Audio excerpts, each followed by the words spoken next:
And I've cataloged the inanities on structures in my head, and it's been a wonderful thing to do. If you stop to think about it, how many unhappy collectors do you know? Whether they collect silver or mistresses or, you know. I thought I would speak tonight a little bit on my favorite subject just as a talk, and after that just take questions from Tom of any kind he wants to answer.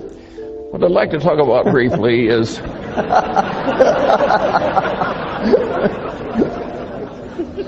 You think I'm kidding? And the topic I'd like to talk about briefly is common sense. Which isn't common. Yes. See? And what people mean when they say a man has common sense is uncommon sense. And usually they don't mean that the man has a narrow little activity he's good at, like knitting sweaters, and he sticks to that. What they mean is a man that can operate over a pretty broad range of human territory without making any big boners. And that is a very important thing to be good at, and the question is how you get it. I was very lucky in my own life because every place I looked, at the pinnacle there was a guy that was better than I was. And one of my father's best friends was a great surgeon with a vast mechanical ability. And I knew what this man did with his mechanical abilities in inventing all these spreaders and things he used to do his operation, but I would never be as good as he was. And everywhere I looked, there was somebody like that. And there was all this folly out there, and I suddenly realized, if I just avoid all the folly, you know, maybe I can get an advantage without having to be really good at anything. And I kept doing that all my life, and it worked so well that I enjoy sharing it with people like you. It really works to tackle much of life by inversion, where you just twist the thing around backwards and answer it that way. I have to give problems to my children, and once when I had all of them together, I said, well, there's an activity in America. There's a one-on-one tournament, and the national champion became the national champion on two separate occasions, 65 years apart. Name the activity. And 7 of my children could not remotely do it. The 8th is a PhD physicist, and he did it very quickly. And what he did was he just turned it around. He says, can it be athletic? And he realized that no 85-year-old was ever going to win an athletic thing with the neurological and other deteriorations that are so evident tonight on the stage.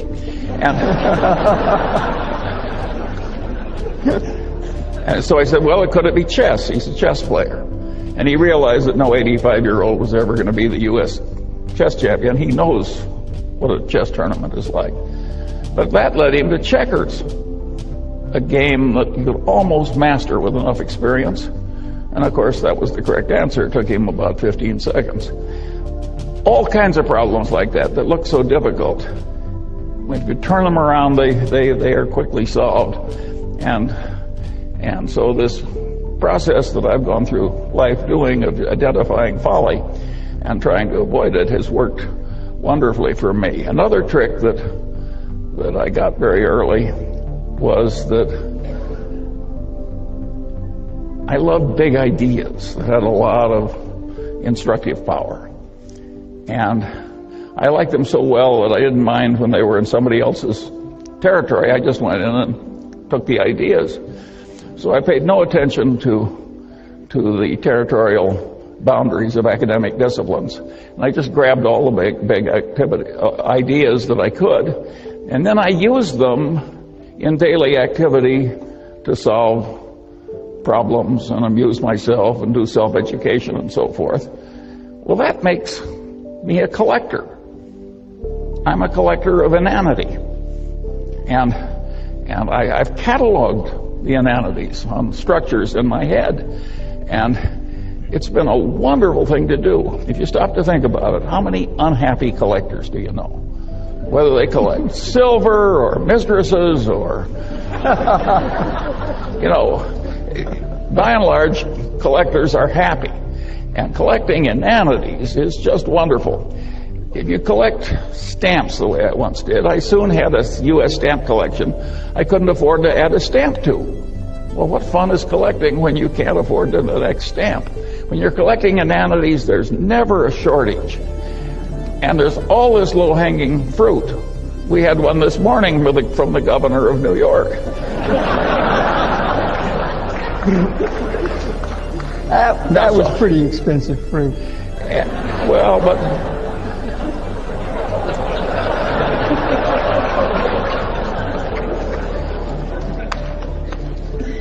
and so this is just a wonderful activity, and it's amused me and instructed me all my life. And another thing that I got into when I did that was to be very interested in seeing how these ideas interplayed together. There's not big academic reward or worldly reward for integrating one discipline for a strange discipline with a strange discipline that's not your own. So if you do it in your head, you're in a territory without much competition. Warren always says you should take the high road in life because it's less crowded. And this is a less crowded mental road in life, and it really works. And of course, when you do that, you get into issues where ideas are in conflict. And of course, it demands synthesis. Well, a lot of people, when they see a demand for synthesis immediately retreat into whatever orthodoxy they came from. That's not the Munger. If there's two big, powerful ideas and there's a terrible tension between them and synthesis is demanded, I look it up if I can, and if I can't look it up, I try and figure it out, and if I have a poor approximation, I use that for a few years until it gets better. I got another idea that was very useful.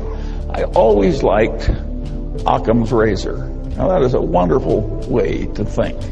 You can argue that Einstein's whole career was just a marvelous demonstration of Occam's razor. And E equals mc squared is a pretty damn simple idea, but think of the power of it.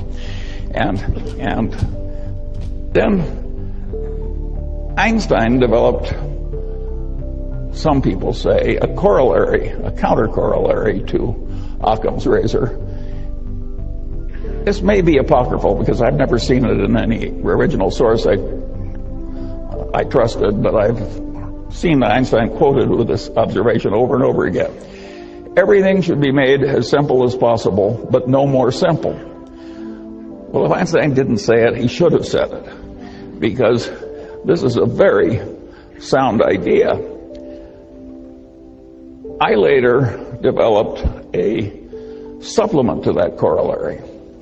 And my supplement to Einstein's corollary was that, about Occam's razor, was in messy social science,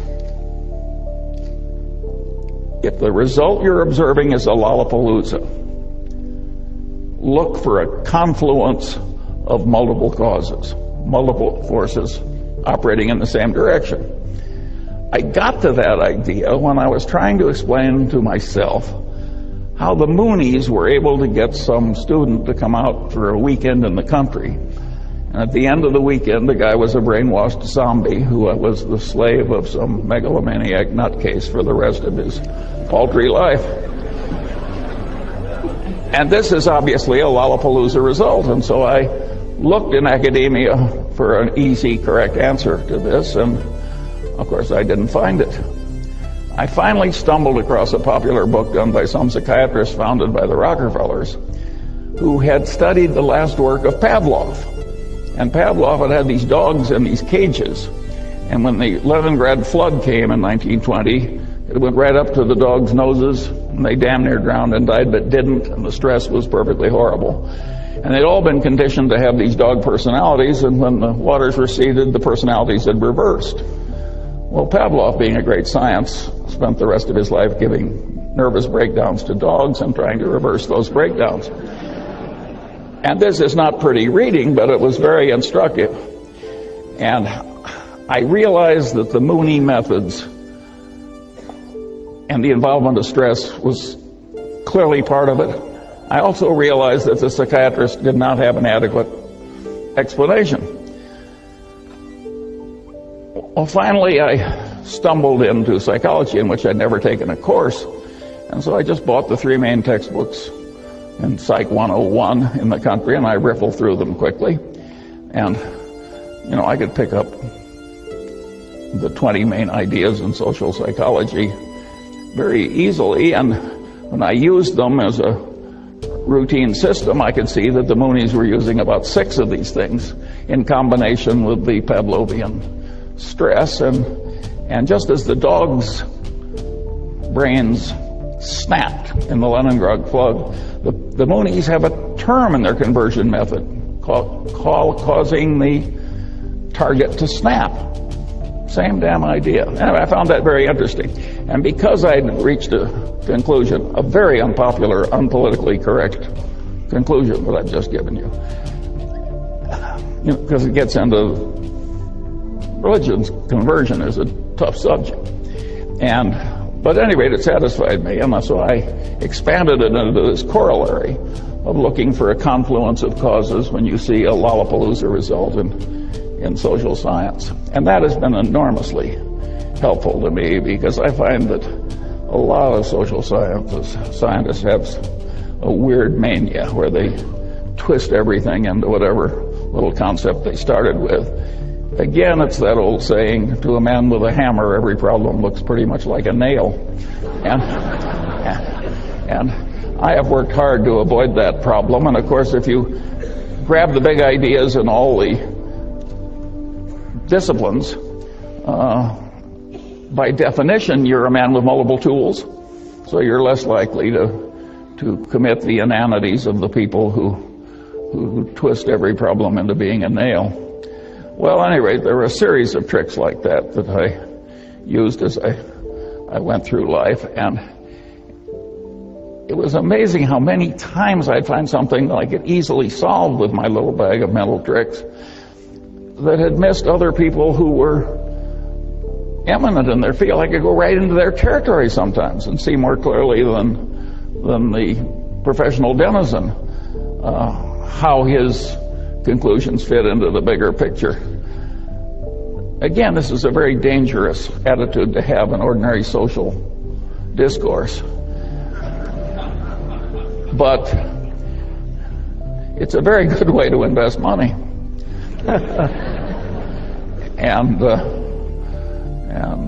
At any rate, that's the kind of a peculiar man you have here tonight. And of course, I idolize Ben Franklin because I identify with him. Of course, he was so much more talented than I am. It's just a joke to make the comparison.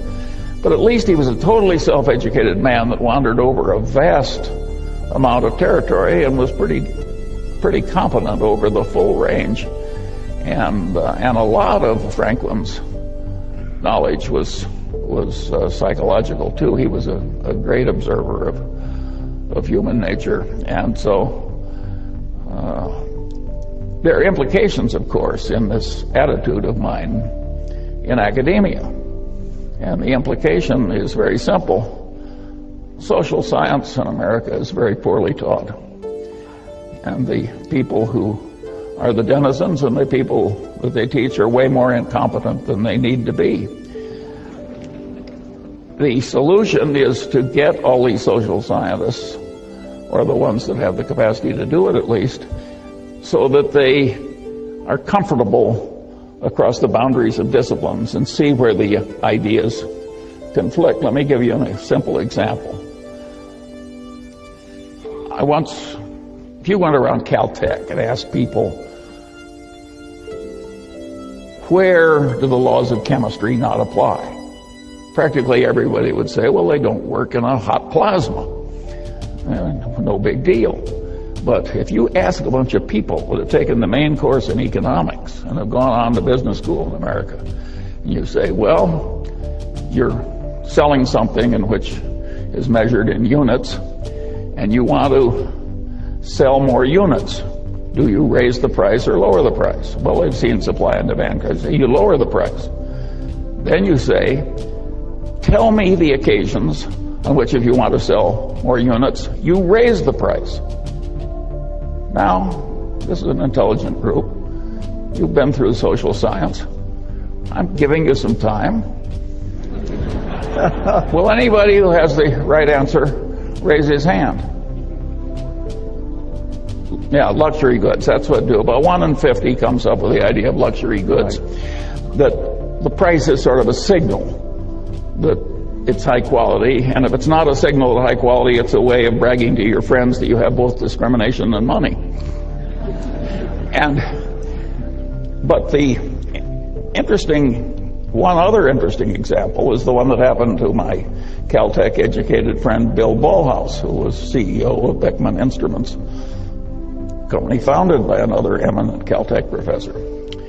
And Ballhaus had in his business collection a company that made some complex gizmo that they sold for a lower price than the other two gizmos in the market, and yet it was much better, and it had lousy figures. And Ballhaus took one look at it, and he realized that it was a gizmo where, if it failed, it imposed enormous costs on the owner of the gizmo, and he recognized that the price being low was sending the signal wrong in reverse. This can't be very good, or it would. So he raised the price enormously and sold way more units, and of course the profits went up at a truly dramatic way. So these idiots that can't answer the question are leaving a lot of money on the table that a man like Ballhaus knows how to get. And the world is just full of opportunities like that for people who get the main points and go across it. But of course, that's not the main answer to the question. That's just the Ballhaus byway.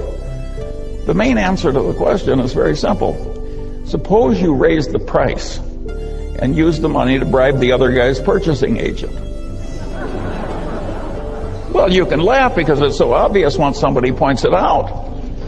But who was raising his hand over that one after all the fancy education you've had?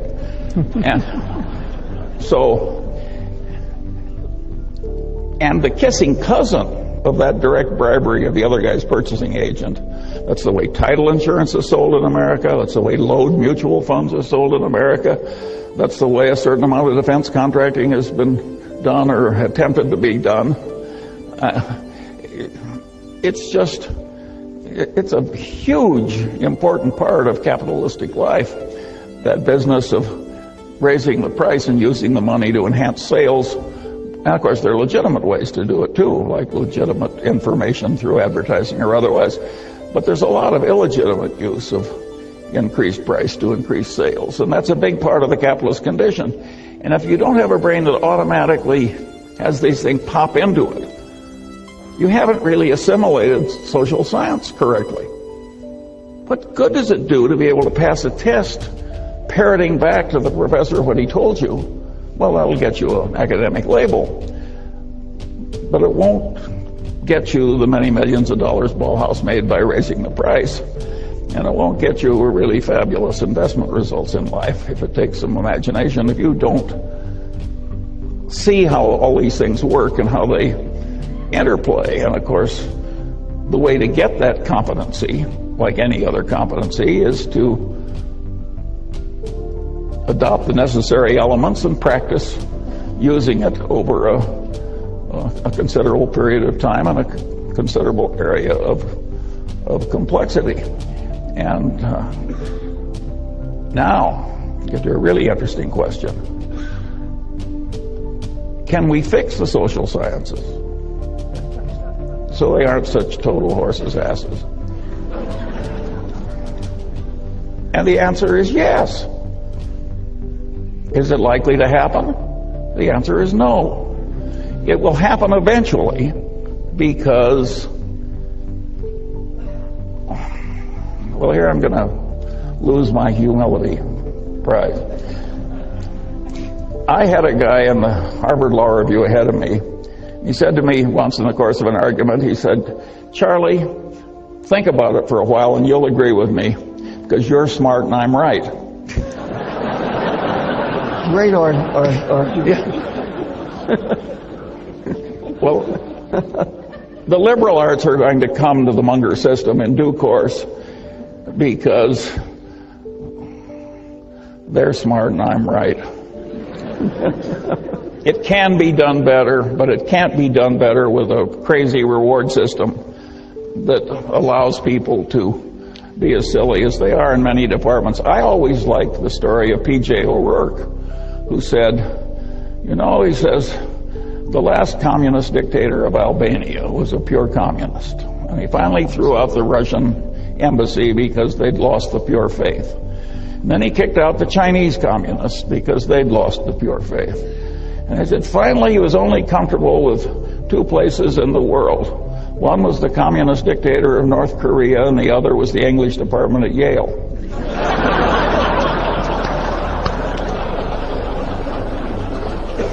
Well, you think I'm kidding, but there is a lot of extreme craziness in some of the liberal arts, and they select people who share their craziness. And it is not necessary that academia tolerate forever this lack of multidisciplinary competence. It's not that hard. If some aging, untrained, fat, old man can do it, surely the young, brilliant liberal arts people can do it. It will take a different incentive and a different system. It might even be that a place like Caltech could do it, but they'd have to get a rather unusual person to do it for them. All right, now I'll turn it over to... Well, I'd like to